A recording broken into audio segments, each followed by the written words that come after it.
చూడండి ఫ్రెండ్స్, మా షోలాపూర్లో cake shop అనమాట. వచ్చాను. బూందీ 60 రూపీస్, కేక్ పీస్ వచ్చి 35 రూపీస్. చూడండి ఆ షాప్లో వాళ్ళు ఏ లాంగ్వేజ్ మాట్లాడతారో కూడా వినండి. ఓకేనా ఫ్రెండ్స్? ఈవినింగ్ వచ్చాను.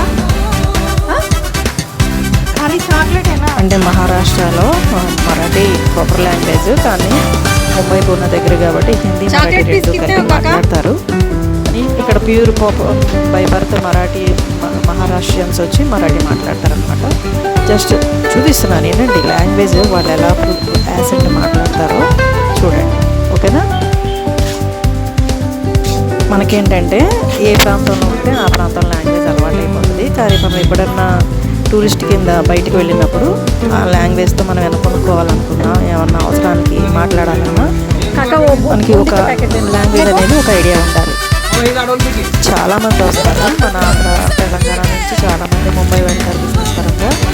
దాంతో మనకి స్టేట్లో లాంగ్వేజ్ వచ్చి సెకండ్ లాంగ్వేజ్ వచ్చి హిందీ ఉంటుంది. సాంస్క్రిట్ హిందీ సెలెక్ట్ చేసుకున్న వాళ్ళకి బాగానే మెయింటైన్ అవ్వచ్చు అనమాట. మహారాష్ట్రలో ముంబై అంతా తిరగవచ్చు. लाडू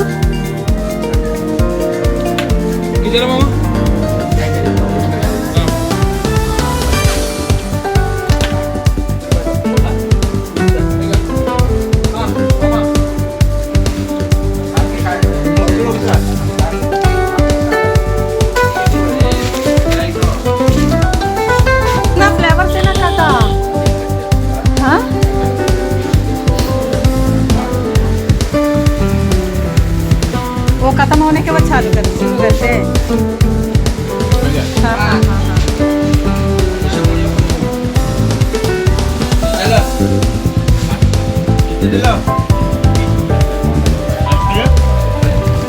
फ्रेश है ना?